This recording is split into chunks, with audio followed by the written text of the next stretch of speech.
Hi, I'm Stevie. I thought I'd introduce myself because I've never shown myself on camera before. And today I am doing part 2 of my Monterey sketch. The first time, my first sketch, first part of this, was my little sketch of the Monterey coast. And I left the sky blank so that I could put some lettering in there. And that's what I'm going to do today. So I have to switch cameras. This isn't very sophisticated. I'm going to switch over to my phone now. But I just wanted to take a moment to introduce myself and thank you for watching. Hi, this is Stevie. I hope you enjoyed my little introduction. I just wanted you to be able to actually see that I'm a live person. Anyway, this is part 2 of my Monterey sketch.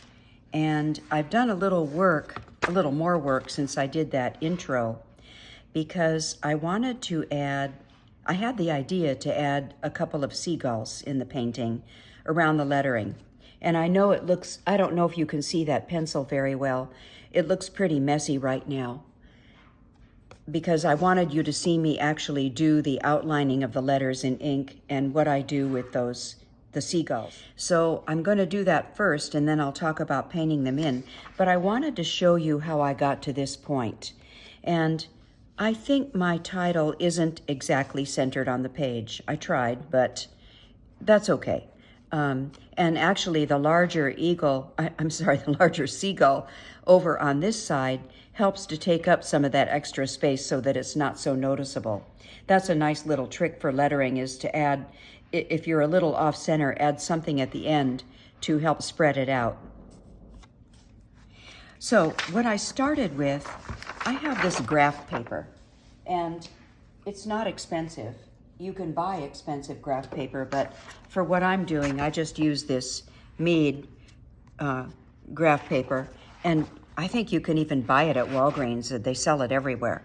I have lots of it, and I like it for lettering because of the spacing and because of the quadrants. It's a big help to space your letters. So you can probably see here that first I did it in pencil. Up here is just pencil. I was just fooling around and trying to get the length of the word. But here I did it in pencil first, and then I went over it in ink. And what I was trying to do was look at different styles of lettering to see what I would want. And I use this one a lot, this thick and thin letters, and I like that, but I wanted to be a little more playful with it.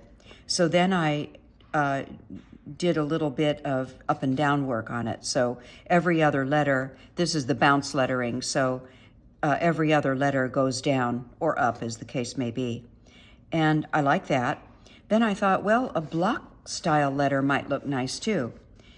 And I kind of like that, and I don't know what that would look like if I colored it in, because it'll look very different when it's colored in. But I thought it might be a little too heavy for this sketch. Then I tried, this is another one of my favorite alphabets, and that is Uncial, or Celtic. And I like that a lot. I've used that on my mission sketches when I've been sketching the California missions. And I use this, this font for putting the names of each mission on the sketch. Here I made a mistake. That's not how that letter is formed in Uncial. It has more of a curve on the end. Anyway, I played around with that, and I like that, but I decided that for this particular sketch, I like this one the best. The thick and thin letters with the drop letters, the bounce lettering. So that's what I decided to go with. I do want to mention one other thing here, as long as I'm talking about this, on this block lettering. I'm going to move my sketchbook for a minute here. When I did the block lettering, I started out just by doing the letters in pencil. I don't know if you can see this, but you have just start out with your regular letters and spread them pretty far apart, because you're going to make a block around them like this. I'll just do a couple. And then after I do that, then I go out around and do my outline on each letter. And then some of the letters, you'll notice on this block lettering, this is a great idea for spacing. You can spread them out or you can squish them together by overlapping the letters. So here, this is what I started with on these. And you can play around with the spacing. But see how much space I left in between the letters to make the block lettering? It's a really easy thing to do, but you just have to remember that because you can get really confused when you start doing it in ink. So this is how I start out. And then I just leave it that way. I leave all the pencil there. I wouldn't normally do this center in ink. I just wanted you to see it. So I just leave all of the pencil there until I ink everything in, and then I go back and erase it and clean up the paper. So that's how I arrived at the font that I wanted to use. And here I am. Then I knew that I wanted to add the seagulls. So what I did, I didn't have any reference photos for this, for seagulls. Well, not in flight. So I went to Pinterest and I just did a search under draw seagulls. And I found a bunch of line drawings. And I want to mention that I don't normally do that. I only work from my own photos or from life. If I were entering a show or selling this, I would never, ever use anything but my own photos. But for something that I'm not going to sell, that's just a sketch, I didn't trace them, but I just went in and used them as a reference to draw them. So Pinterest is a good source for that. Okay, so here I am. The reason I wanted you to see this was that I had the idea that I wanted the seagulls to be integrated with the lettering, and you can see how I did that. And I wanted you to be able to see me do that in ink, so that's why I left it this way. So now I'm going to go back and ink it in, but I'm going to start with the seagulls first. And I don't know about this seagull, but it'll get the idea across. And no matter how hard you might try to, to draw or copy something that you've seen that you really like, your own one is always going to be different. That's just how we are. We're human. So, but if you can, it's going to be close enough that people are going to know this is a seagull. So I'm just giving the indication of some feathers on the wings and the tail. That's pretty good. And then the other wing, I'll start here. I'm not spending a lot of time at that, but that one looks okay. And then the one over here, and notice that this seagull is behind the letter. So this one's in front of that M, which I like. And then this one, he hides behind that Y a little bit. So I'm gonna get that in first so I don't lose that. Because since I'm left-handed, you can see that everything smears with the pencil. And I have a great tip for fixing that up for any of you that are left-handed. Well, or for anybody, really. And the hard thing was to know how far out to go on these wings. That's a little long, but I think it'll be okay. I'm a little shaky today. I really didn't warm up first other than drawing these. Get the eyes in and the little beak. And that's enough for people to see that you're representing a seagull. And then when I paint it, of course, that'll help too when you put the colors in.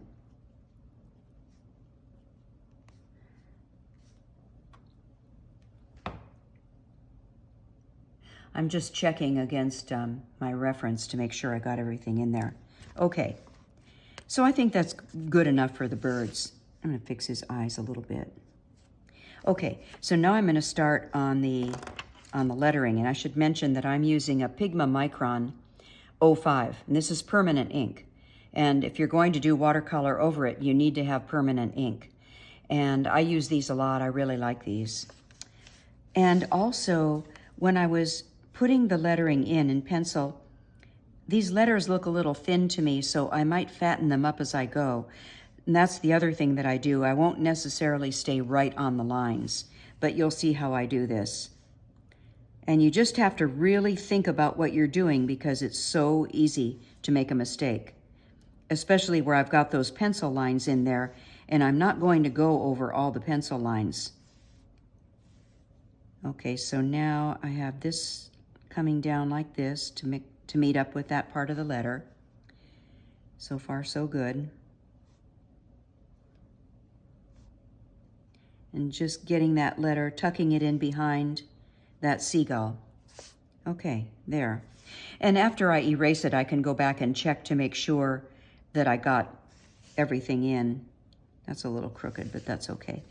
Okay, so on to the O. And this O I'd like to fatten up a bit. And this is dropped. This is the bounce lettering, so it's dropped a little bit.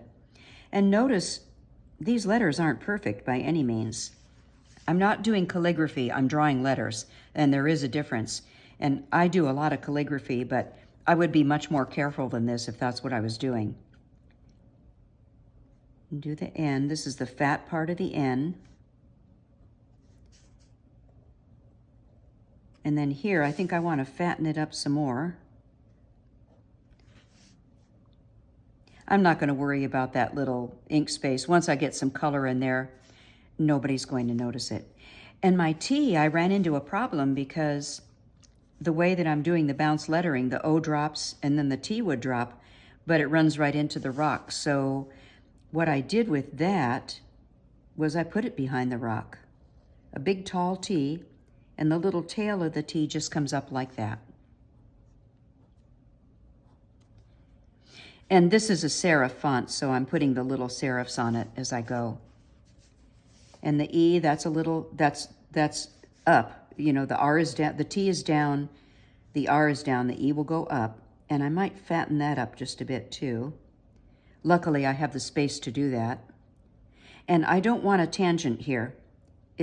A tangent is where two items or two objects meet in a painting. It's really not good design, and I wanted to overlap that a bit so I don't have a tangent. So that was the best I could do on that.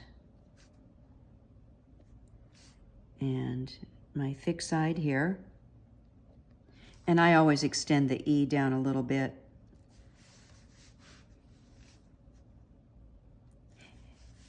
And see how much of the pencil I didn't use, but that'll all get erased. And my spacing is a little far apart here too, but I think that'll be okay. So onto the R, which is dropped, so it goes down below the E.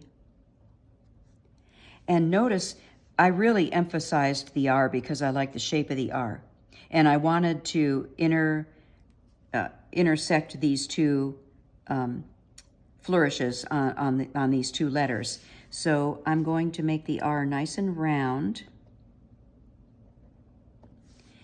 And then when I was first learning calligraphy, what they taught me is it's always better to pull a pen than to push it. And what I mean by that is, since I'm left-handed, I'm going this way. And if I push that, it's very hard to do that for some reason. It's always better to learn to pull it.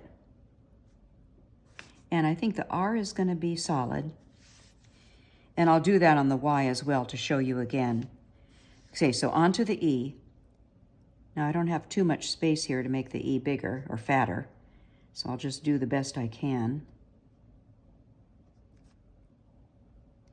My lettering's a little shaky today, and you'll have those kind of days. It just happens. Especially, I haven't been painting today, so I'm really not warmed up. And then the Y is dropped a little bit. So now on the Y, I have to be very careful. I've got a lot of pencil lines in here that I don't want to ink in. So I have to be really careful and think about what I'm doing.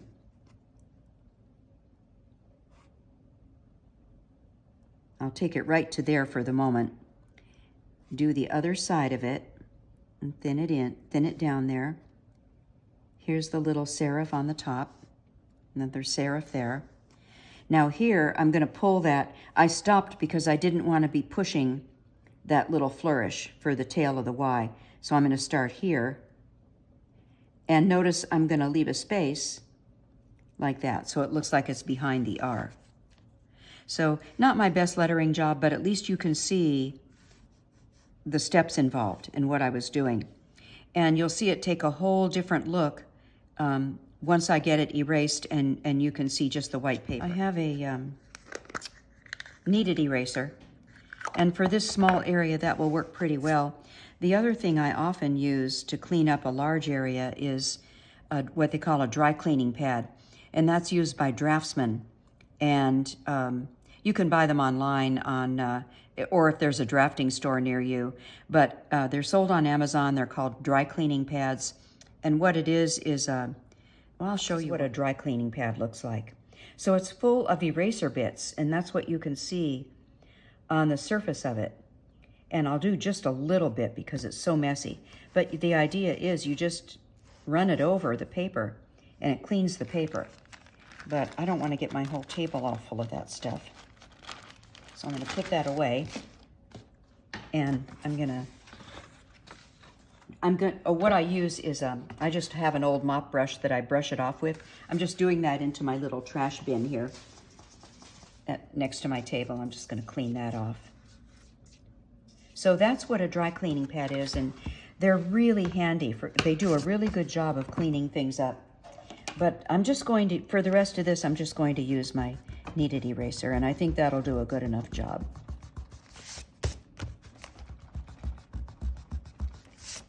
And I painted this a few days ago, so I'm not worried about upsetting or making anything run. It's all very dry by now. Okay, so I take a closer look at it to make sure I get it all. Sorry about all the jiggling on the table. Okay, so that's good enough. Anyhow, what I did was, to get a straight line, I put it here next to the edge of my page. And then I had measured, I think, 5 inches for the letters. Oops, let's see. So, see, my letters are not 5 inches, they're like 4.5. So that's why my spacing is off. But I think it still looks okay since I have that seagull there at the end. That helps to close up some of that space. And so now my next decision is I'm gonna do watercolor on my letters, but what colors to use? I usually have a lot more color in my paintings, so I'm gonna think about this for a minute. I think in the meantime, I'm going to paint my seagulls. So I'm going to quickly do the seagulls. They don't take a lot because they're white and just with a black or a gray. I'm going to take some, I know you can't see my palette because my page is in the way, but I'm going to take some blue and some of my quinacridone burnt orange, and that's how I make a gray. I sped up this section so you don't get bored, so I'm doing a voiceover. I'm just using the gray color that I mixed up to paint the undersides and the tips of the seagull's wings, and to get some shadows on the underside of their bodies. And it's just very thin gray paint. And as you can see, I'm not really spending much time or putting much detail on. It's not needed, just enough to show that that's a bird. It looks like a seagull.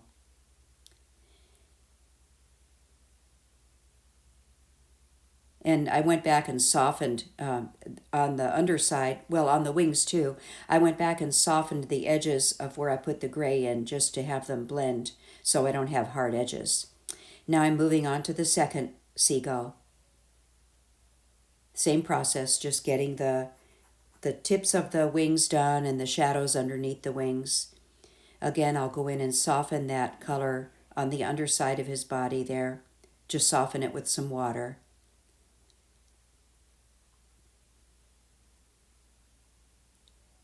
I'm really just using that gray color to highlight the shadows and the tips of the wings, and that's it.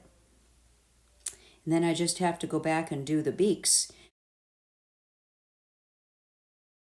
Okay, I'm really glad I thought about those yellow beaks because now that's going to give me a nice bright color for the lettering. And if you've looked at some of my other videos with lettering, you'll notice that I like to put 2 colors on my letters. It just adds more interest and it's kind of playful looking. And I think here, so the idea is I'm going to put 1 color toward the top of the letter, and then as I go down the letter, I'll blend in another color. So which color do I want where? I I think maybe what I'm going to do is put the yellow color on the top and then have the blue down below it. And there's something that's bothering me right now, and I have to fix it. It's this right here.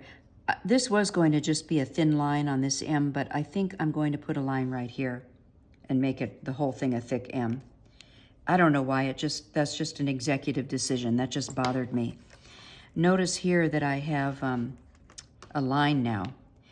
You could just let it go and probably no one's going to notice. I have another pen that works really well for fixing small mistakes like that. My Posca pen. And these are very handy to have around for fixing lettering mistakes or any kind of ink mistakes. This is the 0.7 millimeter, so it's not a very big tip. It's considered their fine tip, although it's pretty big. The only thing with Posca pens is you have to really shake them up good, or the paint won't blend. So what I can do, well, since I've got it out, is fix some other things too. And where was I with, where was that? Oh, here. So all I do, Posca pens are acrylic. And I'm just touching that line that was there. And see how that disappeared? Now I am going to paint over it. I have to let that dry for a moment.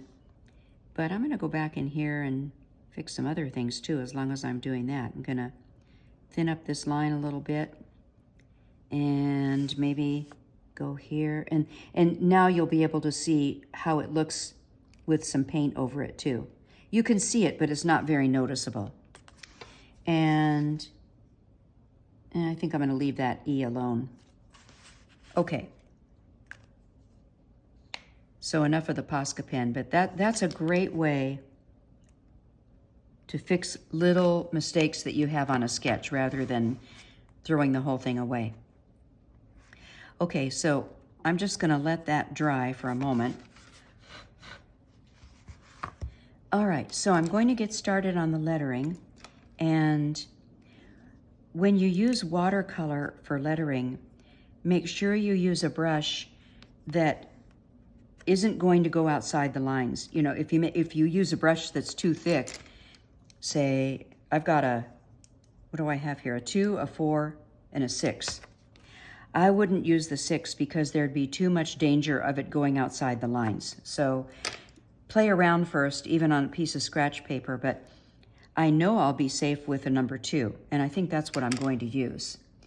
And so I had decided I'm going to put the yellow at the top and the blue at the bottom. So what I like to do, you don't have to wet the letter first, but I like to, because it blends just a little bit better. And when you do this, or when I'm doing it right now, I have to be careful not to get it on the seagull, just in the letter. And I have some tight spaces here I have to work with. Okay, so now I'm going to use this is Hansa Yellow Deep. This is Hansa Yellow Deep, which I'll show you on my palette. It's a nice yellow-orange color, and that's a Winsor Newton color. But there's other brands also. And I'm going to start up here at the top. And just kind of paint it in. Get a little water on my brush just so I can spread it. And here, I'm just going to leave it the yellow. I'm going to put the blue down below, but up here it will all be yellow. And the reason I wet the letter first is just to get it to spread better. And it helps to blend them too, although by now it's dry since I live in Arizona. Now here is where I'm going to start blending in. I'll have to do this carefully. So I'm going to notice how I stopped the yellow right in the middle of that little section. So I'm going to pick up some ultramarine blue, straight ultramarine, and I'm going to put it right here and bring it right up to the yellow and then down below the bird. Now, yellow and blue make green, so when those blend together, it's going to look green there. That's about the best I can do on that one because such a tight space. I think what I might do here is just leave this yellow and then do the bottom part blue because it's too small of a space to try and blend them together. Even this one was hard to do. You'll see it better on the other letters. I'm just adding a little more color. Be careful of how much water you're using, or it'll go all over the place. I'm going to go back to this letter and see what I can do to, or this part. See if I can clean that up a bit and get the colors to blend better. I don't know if I'll be able to. That's not bad.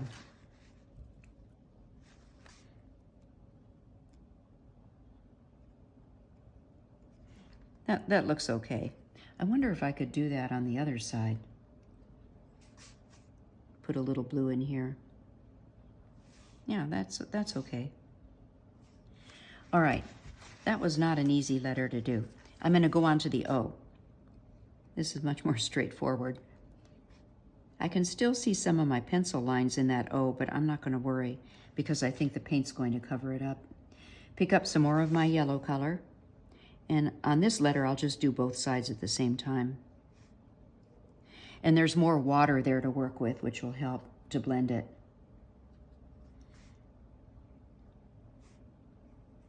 I'm going to pick up a little more of my ultramarine paint just to get it a little darker. There, now you can see how they blend together better. I've sped up this section too so you don't get bored, and you'll just be able to see how I complete each letter the way I've described, with the yellow color at the top, the blue at the bottom, blending them in with water. And every once in a while you'll see me use my flat brush to clean up something if I've gone outside of a line. And I'll go back and do that a few times, even after I'm done. I just check it over, and if something doesn't look right or has gone out of the line, I go back and clean it up. Just continue on. Add more color if you need it. You can see that I've been adding more ultramarine blue. And I think as I went along, I realized that if I added more water, used more, well, not so much added more water, but used more water in my paint, that I got it to blend better. And I think you'll see that in some of the last letters that I do. I like how that blended together, that T. And I really encourage you to practice this just on a scrap piece of watercolor paper before you try it on one of your sketches or paintings. And it will react, this technique will react differently on different kinds of paper, so always be sure to practice it on the kind of paper that you plan to do your finished piece on, or as close to it as you can get. So for example, if you're going to paint on 140-pound paper, make sure you practice on 140-pound paper.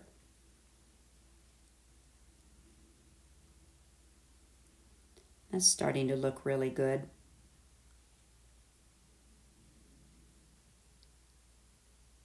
And see how much, I just really like the look of the two colors on the letters. I just think it adds so much interest to it. And see how I got that E pretty wet, but look how nice that color is blending on the E.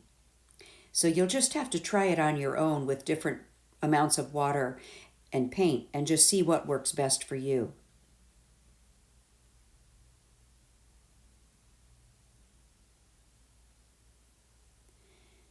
And there you go. Okay, so that gives you the idea.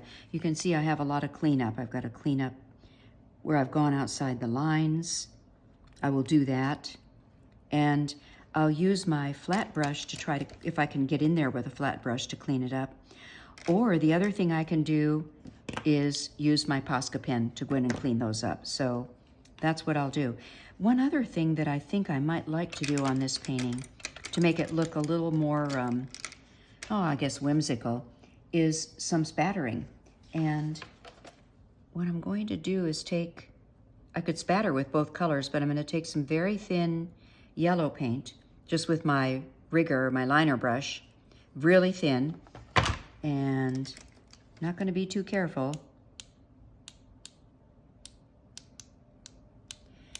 My husband doesn't like this spattering, but I like it a lot. I might even put some on the rocks.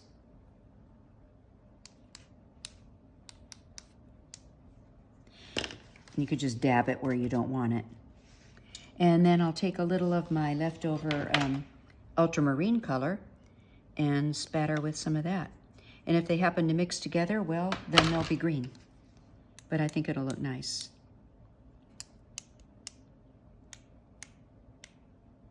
Kind of like sea spray or something. I like it.